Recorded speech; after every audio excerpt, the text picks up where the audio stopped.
안녕하십니까. 맥체인 성경 읽기 사무엘상 14장, 로마서 12장, 예레미야 51장, 시편 30편.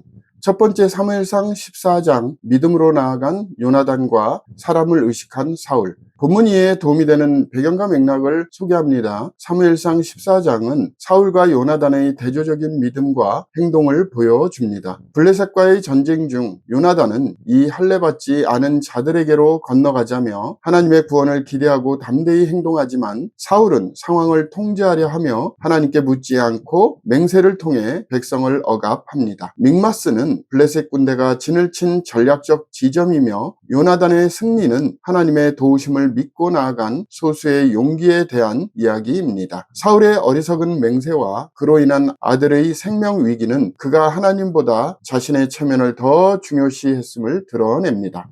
본문의 중요 구절을 소개합니다. 사무엘상 14장 6절. 요나단이 자기의 무기를 든 소년에게 이르되 우리가 이 할례받지 않은 자들에게로 건너가자. 여호와께서 우리를 위하여 일하실까 하노라. 여호와의 구원은 사람이 많고 적음에 달리지 아니하였느니라. 본문을 적용하는 데 도움이 되는 가이드라인입니다. 오늘날 우리는 숫자나 환경보다 하나님의 능력을 믿는 용기가 필요합니다. 요나단처럼 담대한 믿음은 하나님의 일하심을 기대하며 작게 보이는 기회에도 순종할 수 있게 합니다. 반면 사울처럼 사람의 시선에 얽매인 신앙은 불필요한 율법주의와 위선을 낳습니다. 신앙의 본질은 하나님을 신뢰하고 그분의 뜻에 민감하게 반응하는 태도에 있습니다. 두 번째 로마서 12장 거룩한 삶으로 드리는 산제사. 본문 이해에 도움이 되는 배경과 맥락을 소개합니다. 로마서 12장은 바울이 교리적 설명을 마치고 삶의 실천으로 나아가는 전환점입니다. 산제사는 구약의 제사와 대조되는 삶 전체를 하나님께 드리는 헌신을 의미하며 이 세대를 본받지 말고는 당대 로마 문화의 타락을 거부하라는 명령입니다. 3절 이하에서는 각 사람이 받은 은사대로 교회 공동체를 섬길 것을 권면하고 9절 이하에서는 성도의 삶의 윤리가 자세히 나옵니다. 이 장은 복음을 믿는 자가 어떻게 그 믿음을 세상 속에서 구체적으로 드러낼지를 제시하는 실천적 핵심입니다. 본문의 중요 구절을 소개합니다. 로마서 12장 1절. 그러므로 형제들아 내가 하나님의 모든 자비하심으로 너희를 권하노니 너희 몸을 하나님이 기뻐하시는 거룩한 산 제물로 드리라. 이는 너희가 드릴 영적 예배니라.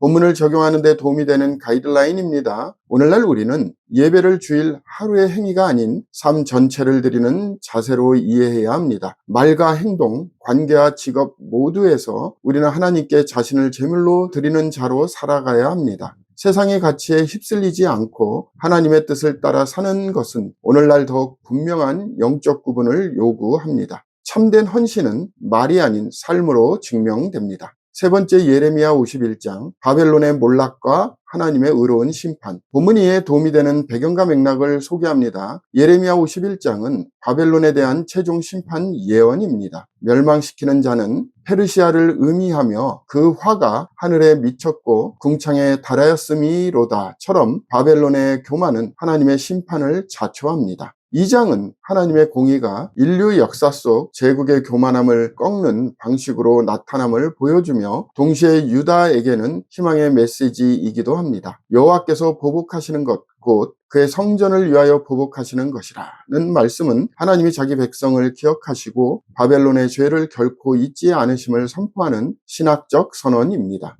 이스라엘은 결국 포로에서 풀려나 자유를 얻게 될 것이며 하나님의 주권이 역사의 중심임을 선언합니다. 본문의 중요 구절을 소개합니다. 예레미야 51장 1절 2절. 여호와께서 이와 같이 말씀하시되 보라 내가 멸망시키는 자의 심령을 부추겨 바벨론을 치며 또 나를 대적하는 자 중에 있는 자를 치되 내가 타국인을 바벨론에 보내어 키질하여 그의 땅을 비게 하리니 재난의 날에 그를 에워싸고 치리로다.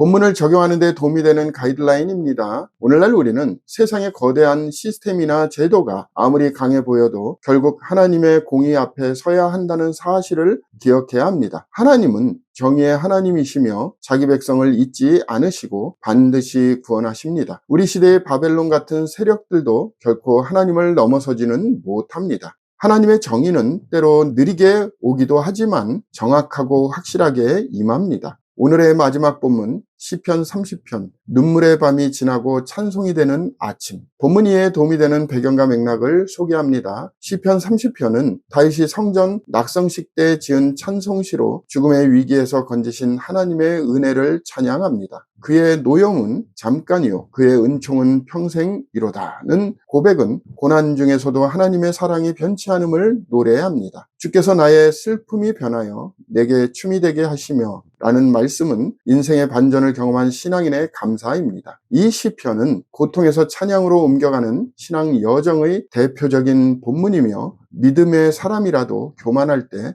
하나님의 징계를 받을 수 있다는 교훈도 담겨 있습니다. 본문의 중요 구절을 소개합니다. 시편 30편 5절 그의 노염은 잠깐이요 그의 은총은 평생이로다. 저녁에는 울음이 깃들지라도 아침에는 기쁨이 오리로다. 본문을 적용하는 데 도움이 되는 가이드라인입니다. 오늘날 우리는 인생의 슬픔과 눈물의 밤이 끝나지 않을 것 같아도 하나님께서 아침의 기쁨으로 우리를 새롭게 하신다는 소망을 품고 살아가야 합니다. 하나님의 징계는 사랑에서 비롯되며 끝은 회복과 찬송입니다. 어떤 상황에서도 하나님은 우리를 다시 세우실 수 있습니다. 그러므로 우리는 감사의 삶으로 응답해야 합니다.